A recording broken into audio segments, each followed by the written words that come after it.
चलो बाळको, तो हवे आज આપણે આગળ વાત કરીશું તો કે એલસી પરિપથ અને એલસી દોલનો વિશે। બહુ અગત્યનો ટોપિક છે કેમ કે જેવી રીતે આપણે એલસીઆર શ્રેણી પરિપથ ભણ્યા હતા એવી જ રીતે આપણે અત્યારે વાત કરીશું એલસી દોલનો અને એલસી પરિપથ।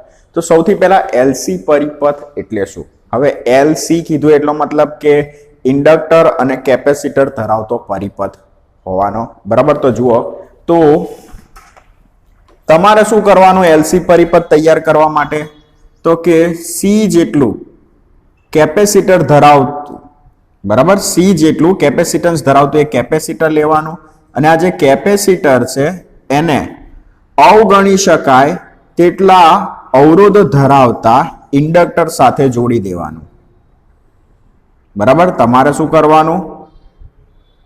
સી ધરાવતા કેપેસિટરને અવગણી શકાય એટલો અવરોધ ધરાવતા ઇન્ડક્ટર સાથે જોડી દેવાનું। તો આ રીતે બનતી રચનાને શું કહેવાય? તો કે એલસી પરિપથ કહેવાય। જોઈ લો, તો કે જેનો અવરોધ અવગણી શકાય તેટલો નાનો હોય તેવા ઇન્ડક્ટરને કેપેસિટરની બે પ્લેટ વચ્ચે જોડવાથી બનતી રચના અથવા બનતા પરિપથને શું કહેવાય? એલસી પરિપથ કહે છે, બરાબર છે। ચલો હવે આગળ જુઓ। જ્યારે વિદ્યુત ભારિત કેપેસિટરને અવરોધ વગરના ઇન્ડક્ટર દ્વારા વિદ્યુત ભારિત કરવામાં આવે છે ત્યારે કંપ વિસ્તાર અને અચળ આવૃત્તિ વાળા વિદ્યુતીય દોલનો ઉત્પન્ન થાય છે, જેને શું કહેવાય? તો કે એલસી દોલનો કહેવાય। તમારે શું કરવાનું? આ જે કેપેસિટર છે ને એકદમ ચાર્જ હોય। હવે જ્યારે તમે આ એકદમ ચાર્જ થયેલા કેપેસિટરને ઇન્ડક્ટર સાથે જોડો એટલે કંપ વિસ્તાર કેટલો મળે? મહત્તમ મળે। બીજું આવૃત્તિ કેવી મળે? પ્રવાહની ઊંચી મળે। તો અહીંયા શું થતું હોય છે? કેપેસિટર થી ઇન્ડક્ટર તરફ વિદ્યુત પ્રવાહનું શું થતું હોય? વહન થતું હોય અને પછી ઇન્ડક્ટર થી પાછું કેપેસિટર તરફ પ્રવાહનું વહન થતું હોય। એટલે અહીંયા શું થતા હોય છે? વિદ્યુતીય દોલનો થતા હોય છે। ખરેખર શું હોય? તો ફરીથી રિપીટ કરું તો કેપેસિટર કેવું હોય? ફૂલ ચાર્જ હોય, વિદ્યુત ભારિત હોય। હવે આ જ્યારે કેપેસિટર પરનો વિદ્યુત ભાર ઇન્ડક્ટર પર જશે એટલે કેપેસિટર પરનો વીજભાર શું થવાનો? ઘટવાનો, બરાબર છે। અને જ્યારે કેપેસિટર પરથી વિદ્યુત ભાર ઇન્ડક્ટર પર જશે એટલે શેની રચના થવાની? વિદ્યુત પ્રવાહનું વહન થવાનું, વિદ્યુત પ્રવાહની રચના થવાની। પછી વિદ્યુત પ્રવાહ ક્યાં જશે? ઇન્ડક્ટર થી પાછો કેપેસિટર પર જશે। એટલે આ શું થયું કહેવાય? વિદ્યુતીય દોલનો થયા કહેવાય। અને આ દરમિયાન પ્રવાહનો જે કંપ વિસ્તાર એ મહત્તમ મળે, બીજું પ્રવાહની જે આવૃત્તિ છે પણ કેવી મળે? ઊંચી મળે, બરાબર। અચળ આવૃત્તિ વાળા તથા કંપ વિસ્તાર વાળા વિદ્યુતીય દોલનો ઉત્પન્ન થાય, આવા દોલનોને શું કહેવાય? એલસી દોલનો કહે છે। હવે આપણે શું કરીશું? જેવી રીતે એલસીઆર શ્રેણી પરિપથ માટે વિકલ સમીકરણ તાવ્યું હતું એવી જ રીતે હવે આપણે શું કરીશું? તો કે એલસી પરિપથ માટે વિકલ સમીકરણ મેળવીશું। તો જોઈ લઈએ। માની લઈએ કે આપણી જોડે અહીંયા ઇન્ડક્ટર જે છે એને આપણે કેપેસિટર સાથે જોડી દીધું છે અને શું બનાવ્યું છે? તો કે એલસી પરિપથ। હવે આ જે ઇન્ડક્ટર છે એના બે છેડા વચ્ચેનું સ્થિતિમાન આપણે લઈ લઈએ VL, કેપેસિટરની બે પ્લેટ વચ્ચેનું સ્થિતિમાન લઈ લઈએ VC। હવે સમજો, આગળ એવું કીધું છે કે ધારો કે t બરાબર 0 સમયે કેપેસિટર ચાર્જ કરેલું છે અને તેના પરનો વિદ્યુત ભાર QM છે। QM એટલે શું કહેવાય? મહત્તમ વિદ્યુત ભાર, મહત્તમ વિદ્યુત ભાર।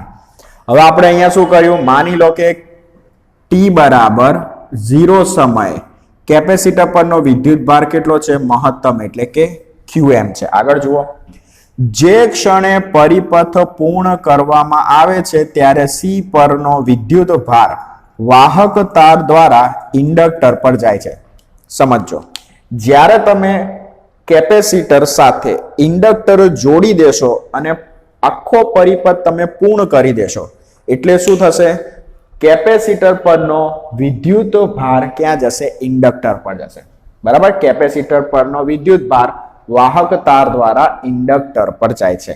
આગળ, આથી પરિપથમાં પ્રવાહ ઉત્પન્ન થાય છે અને સી પરનો વિદ્યુત ભાર ઘટે છે। સિમ્પલ વસ્તુ કે જ્યારે પણ કેપેસિટર પરથી વિદ્યુત ભાર ઇન્ડક્ટર પર જશે પ્રવાહ રચાશે અને જ્યારે કેપેસિટર પરથી વિદ્યુત ભાર ઇન્ડક્ટર પર જશે તો કેપેસિટરનો વિદ્યુત ભાર શું થવાનો? ઘટતો જ જવાનો ને. સિમ્પલ વસ્તુ છે આ. કેપેસિટર ફૂલ ચાર્જ હતું, મહત્તમ વિદ્યુત ભાર કેટલો હતો? QM. જેમ જેમ સમય જતો જશે તેમ તેમ આ કેપેસિટર પરથી વિદ્યુત ભાર ક્યાં જશે? ઇન્ડક્ટર પર જશે. હવે જ્યારે વિદ્યુત ભાર વાહક તાર દ્વારા ઇન્ડક્ટર પર જશે તો શેની રચના થવાની? વિદ્યુત પ્રવાહની રચના થવાની. વિદ્યુત ભાર એક જગ્યાએથી બીજી જગ્યાએ જાય એટલે શેની રચના થાય? વિદ્યુત પ્રવાહની રચના થાય. આગળ, હવે જ્યારે કેપેસિટર પરથી વિદ્યુત ભાર ઇન્ડક્ટર પર જશે તો કેપેસિટરનો વીજભાર ઘટવાનો ને, બરાબર? તો જુઓ, પરિપથમાં પ્રવાહ ઉત્પન્ન થાય છે અને C પરનો વિદ્યુત ભાર ઘટે. હવે ધારી લઈએ કે T બરાબર T સમયે કેપેસિટર પરનો વિદ્યુત ભાર કેટલો છે? Q, તથા પરિપથમાંથી પસાર થતો પ્રવાહ કેટલો છે? I. હવે કિર્ચોફનો આપણે બીજો નિયમ વાપરીએ તો કિર્ચોફના બીજા નિયમ મુજબ આપણે હવે શું કરીશું? વિકલ સમીકરણ મેળવીશું. તો તમે જુઓ, પરિપથમાં ક્યાંય અવરોધ છે? નથી. તો પ્રવાહને અવરોધનો ગુણાકારનો બૈજિક સરવાળો પણ નહીં આવે. એટલે ડાબી બાજુ શું આવશે? પ્રવાહને અવરોધના ગુણાકારનો બૈજિક સરવાળો 0 આવશે. બરાબર છે? ઇઝ ઇક્વલ ટુ ઇન્ડક્ટરના બે છેડા વચ્ચેનું સ્થિતિમાન VL, કેપેસિટરના બે છેડા વચ્ચેનું અથવા બે પ્લેટ વચ્ચેનું સ્થિતિમાન VC. એટલે હું શું લખીશ? VL વત્તા VC લખીશ. ચલો, હવે આપણે શું કરીશું? તો VL એટલે શું થાય? તો L di by dt. અને VC એટલે શું થાય? તો કે Q by C is equal to 0. બરાબર છે? હવે હું શું કરીશ? બંને બાજુ L વડે ભાગીશ. ડાબી બાજુ L વડે ભાગીશ બંને પદને, જમણી બાજુ પણ L વડે ભાગીશ. તો જમણી બાજુ તો 0 થવાનું, આને L વડે હું ભાગું તો di by dt થશે વત્તા Q by LC થશે is equal to 0. કારણ કે બંને બાજુ L વડે ભાગતા. ચલો, પરંતુ I is equal to શું થાય? તો કે dq by dt.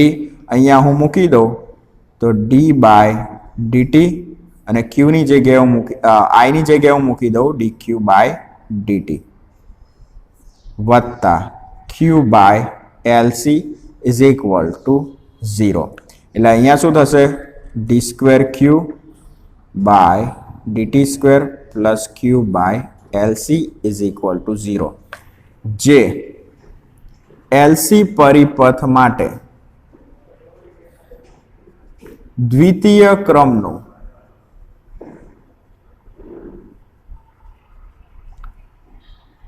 વિકલ સમીકરણ છે. બરાબર છે? તો માની લો કે તમને 2 માર્ક્સમાં પૂછે LC પરિપથ માટે વિકલ સમીકરણ મેળવો તો તમારે આટલી વસ્તુ લખવાની અને સાબિત કરવાની. બરાબર છે? તો એટલું બધું કંઈ અઘરું છે નહીં. ખાસ લખાણમાં ધ્યાન રાખવાનું કે તમારે અહીંયા શું કરવાનું? ઇન્ડક્ટરને કેપેસિટન્સ C ધરાવતા કેપેસિટર સાથે જોડી દેવાનું. એટલે કયો પરિપથ તૈયાર થશે? LC પરિપથ તૈયાર થશે. પછી શું ધ્યાનમાં રાખવાનું કે માની લઈએ કે T બરાબર 0 સમયે કેપેસિટર એકદમ ફૂલ ચાર્જ હશે. ગુજરાતીમાં એને કહેવાય વિદ્યુત ભારિત. બરાબર છે? એટલે કેપેસિટર પરથી વિદ્યુત ભાર ક્યાં જવાનો? ઇન્ડક્ટર પર જવાનો.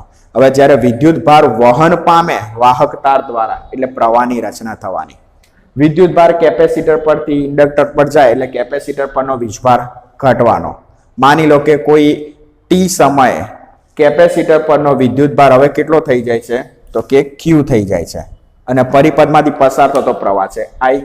બસ પછી તમારે મેથેમેટિકલ સ્ટેપ શરૂ કરી દેવાના. ઓકે, ચલો તો હવે વાત કરી લઈએ તો કે LC પરિપથ માટે વિકલ સમીકરણનો ઉકેલ અને પ્રવાહનું સમીકરણ. આપણે જેવી રીતે LCR શ્રેણી પરિપથની અંદર વિકલ સમીકરણ મેળવ્યું હતું એના પછી આપણે વૈશ્લેષિક ઉકેલ મેળવ્યો હતો.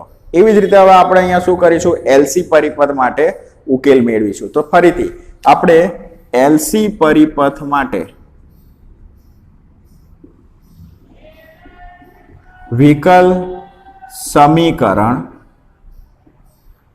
કંઈક આવું લખ્યું હતું d² q by dt² plus Q by LC is equal to 0. બરાબર. હવે ધારો કે વિકલ સમીકરણ નો ઉકેલ Q is equal to QM cos omega t plus phi છે. બીજી વસ્તુ, ધારો કે ટી બરાબર 0 સમય કેપેસિટર પરનો વિદ્યુત ભાર કેટલો છે? QM છે. હમણાં જ આપણે જોયું હતું કે ટી બરાબર 0 સમય કેપેસિટર પરનો વિદ્યુત ભાર QM છે, એટલે કે Q બરાબર QM. તો આજે સમીકરણ 1 કહી દઈએ આને, તો સમીકરણ 1 પરથી Q ની જગ્યાએ હું શું મૂકી દઉં? QM is equal to QM cos omega t plus phi. તો QM કેન્સલ, તો ડાબી બાજુ શું વધશે? 1 is equal to cos omega t plus phi. cos ને હું સામે લઈ જાઉં તો cos inverse of 1 is equal to omega t plus phi. હવે એમાં પણ તમારે પાછું શું કરવાનું? તો ટી બરાબર 0 મૂકી દેવાનું, કેમ કે આપણી જોડે જે QM વીજભાર છે કયા સમય છે? ટી બરાબર 0. તો અહીંયા 0 મૂકી દો તો આ પદ શું થઈ જશે? 0. તો phi is equal to cos inverse of 1, એટલે cos ની વેલ્યુ 1 ક્યારે થાય? જ્યારે ફાઈ બરાબર 0 હોય ત્યારે. આને કહી દઈએ 2. હવે જે ફાઈ ની વેલ્યુ છે ને એના ઉપયોગ આમાં કરીએ.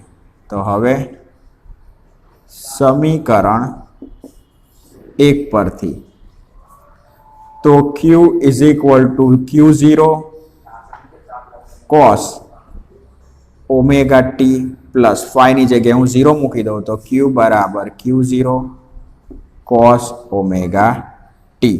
અહીંયા બાળકો આવશે QM. બરાબર છે? QM. અહીંયા આવશે QM. અહીંયા પણ શું આવશે? QM. ઓકે, તો Q બરાબર QM cos ઓમેગા ટી. આને કહી દઈશું સમીકરણ નંબર 3. હવે આપણને ખબર છે I ઇઝ ઇક્વલ ટુ શું આવશે? તો કે minus dq by dt.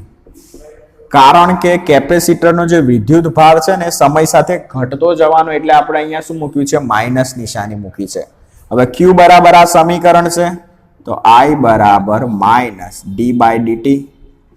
Q ની જગ્યાએ આપણે વેલ્યુ મૂકીએ તો QM cos ઓમેગા ટી. ચલો, તો QM અચળ cos નું શું થશે? માઇનસ સાઇન ઓમેગા ટી, અને ટી ની સાપેક્ષે ટી નું તમારે શું કરવાનું? વિકલન 1 થશે તો ઓમેગા વધશે, માઇનસ માઇનસ પ્લસ, તો I is equal to QM into omega sine omega T. જ્યાં QM ઇન્ટુ ઓમેગા બરાબર શું લઈશું આપણે? મહત્તમ પ્રવાહ. તો અહીંયા મૂકી દઈએ I is equal two IM sine omega T, જે વિદ્યુત પ્રવાહનું સમીકરણ છે. ઓકે, તો આ વિકલ સમીકરણનો ઉકેલ ને તમારું પ્રવાહ સમીકરણ રેડી. ચલો બાળકો, તો હવે આજે આપણે થોડું આગળ વાત કરીએ. તો એલસી દોલનો તો આપણે ભણી ગયા. તો એલસી દોલનો હવે એલસી દોલનો માટે આપણે તબક્કાવાર વાત કરીએ. જેમ કે આપણે શું આપીએ છીએ? તો કે એક ચક્ર દરમિયાન આખી જે પ્રોસેસ હોય છે, બરાબર છે, એક દોલન દરમિયાન આખી જે પ્રોસેસ હોય છે એ શું હોય છે એલસી પરિપથની અંદર? તો જુઓ, આપણને એટલી તો ખબર છે કે એલસી પરિપથની અંદર શું આવે? તો કે એક કેપેસિટર આવે અને બીજું શું આવે? ઇન્ડક્ટર આવે. ચલો હવે ધ્યાનથી સમજો કે હું શું સમજાવવા માંગુ છું. તો આ શું થયું? આપણું ઇન્ડક્ટર અને આ આપણું કેપેસિટર થયું. હવે આપણે સૌથી પહેલો જે સમયગાળો છે એ કયો લઈશું? તો કે ટી બરાબર 0 સમય. હવે આપણને ખબર છે ટી બરાબર 0 સમય આ જે કેપેસિટર છે એ કેવું હશે? એકદમ ફૂલ ચાર્જ હશે. આ સમય દરમિયાન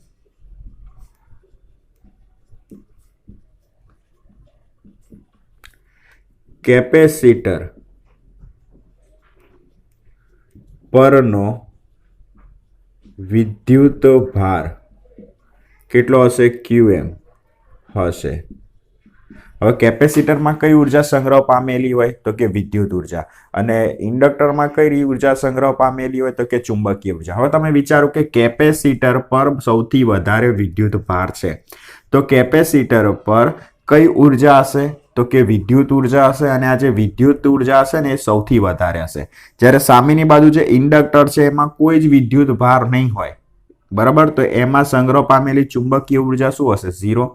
આથી એટલે આપણે અહીંયા લખી શકીએ, આથી કેપેસિટર સંપૂર્ણ ચાર્જ હોવાથી કેપેસિટરની વિદ્યુત ઉર્જા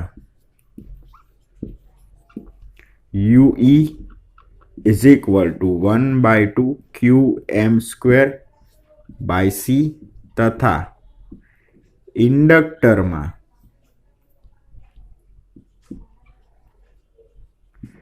ચુંબકીય ઉર્જા UB is equal to હશે 0. કેમ કે બધો વીજભાર ક્યાં છે? T બરાબર 0 સમય કેપેસિટર પર છે. કોઈ વિદ્યુત પ્રવાહ ઇન્ડક્ટરમાંથી પસાર નહીં થાય, તો પછી ઇન્ડક્ટરમાં સંગ્રહ પામેલી ચુંબકીય ઉર્જા શું હશે? 0. અને સૌથી વધારે કઈ ઉર્જા હશે? તો કે વિદ્યુત ઉર્જા હશે, અને એ પણ કેપેસિટર પર. હવે આગળ વાત કરીએ તો વાત આવે છે T/4 સમયની વાત આવે છે. એટલે કે T is equal to T/4 સમય. હવે આ સમયગાળા દરમિયાન શું થશે? કેપેસિટર પરનો જે વીજભાર છે એ ક્યાં જશે? ઇન્ડક્ટર પર. એટલે શેની રચના થશે? તો કે વિદ્યુત પ્રવાહની રચના થશે. એટલે કેપેસિટર પરનો વીજભાર શું થવાનો? ઘટવાનો. કેમ? કેમ કે હવે કેપેસિટર પરનો વીજભાર ક્યાં જાય છે? ઇન્ડક્ટર પર જાય છે. બરાબર છે. એટલે શેની રચના થવાની? તો કે વિદ્યુત પ્રવાહની. એટલે હવે શું થશે? આની જોડે જે સૌથી વધારે ઉર્જા હતી એ ઉર્જામાં શું થાય છે? હવે ઘટાડો થાય છે. જોઈએ તો આ સમય દરમિયાન C પરનો વિદ્યુત ભાર ઇન્ડક્ટર પર જાય છે અને વિદ્યુત પ્રવાહની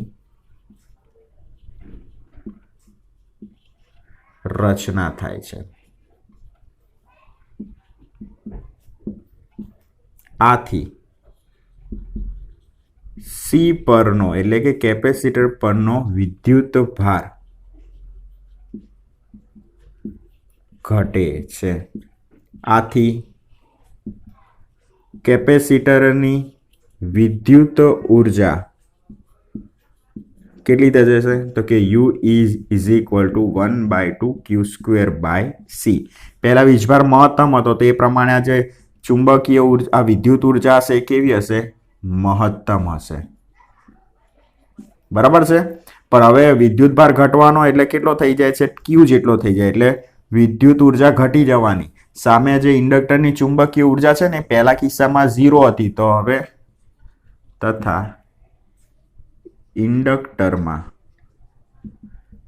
ચુંબકીય ઉર્જા તો UB is equal to 1/2 Li². એટલે હવે શું થશે? વિદ્યુત પ્રવાહ ઇન્ડક્ટરમાંથી પસાર થશે ને, એટલે હવે આની ચુંબકીય ઉર્જામાં ધીરે ધીરે વધારો થશે. બરાબર છે. પછી શું થશે તો જુઓ, ત્રીજો સમયગાળો આપણે લઈ લઈએ તો કે T is equal to T/2 સમય. બરાબર છે. હવે આ સમયગાળા દરમિયાન શું થશે? બધો વિદ્યુત ભાર કેપેસિટર પરથી ક્યાં આવી ગયો હશે? તો કે ઇન્ડક્ટર પર આવી ગયો હશે. એટલે હવે કેપેસિટરમાં વિદ્યુત ભાર શું હશે? 0. તો પછી કેપેસિટરની વિદ્યુત ઉર્જા શું થઈ ગઈ હશે? 0. અને હવે બધો વીજભાર ક્યાં હશે? ઇન્ડક્ટરમાં હશે. એટલે ઇન્ડક્ટર જોડે સૌથી વધારે કઈ ઉર્જા હશે? તો કે ચુંબકીય ઉર્જા. તો જુઓ, આ સમય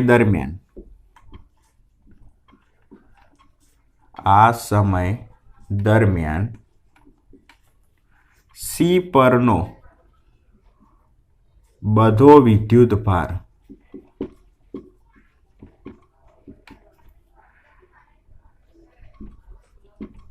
ઇન્ડક્ટર પર હોવાથી કેપેસિટર સંપૂર્ણ ડિસ્ચાર્જ થવાથી તેના પરનો વિદ્યુત ભાર શૂન્ય થશે.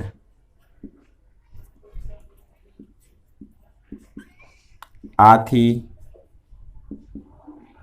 કેપેસિટરની વિદ્યુત ઉર્જા UE ઇઝ ઇક્વલ ટુ 0 તથા ઇન્ડક્ટરની ચુંબકીય ઉર્જા UB is equal two 1/2 LIm².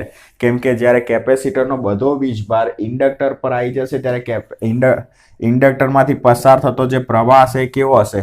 મહત્તમ હશે. હવે જે સમયગાળો છે T is equal two 3T/4.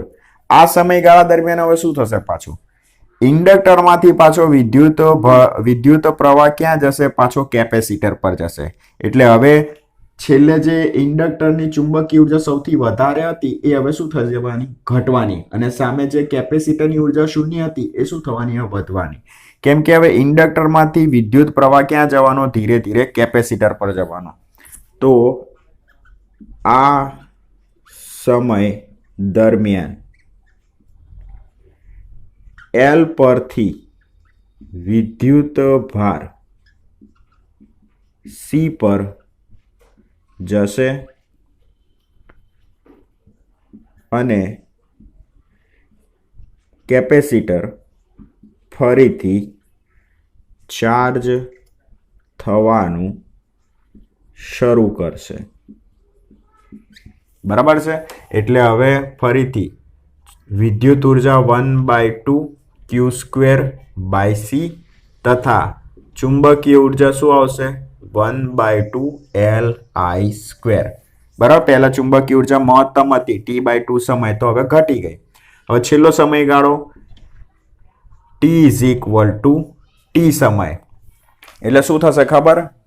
બધો વિદ્યુત ભાર હવે ક્યાં આવી જશે? કેપેસિટર પર આવી જશે.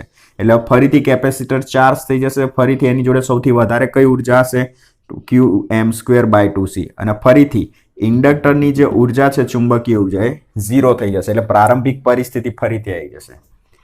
આ સમય દરમિયાન L પરનો સમગ્ર વિદ્યુત ભાર C પર આવી જતા કેપેસિટર ફરીથી સંપૂર્ણ ચાર્જ થાય છે. માટે કેપેસિટરમાં સંગ્રહ પામી વિદ્યુત ઉર્જા 1/2 Qm²/C તથા ચુંબકીય ઉર્જા હશે ઇન્ડક્ટરની એ ફરીથી શું થઈ જશે? 0. તો આખી આ જે પ્રોસેસ છે એને શું કહેવાય? LC દોલનો કહેવાય. ખ્યાલ આવ્યો કેમ LC દોલનો કહેવામાં આવે છે? ચલો.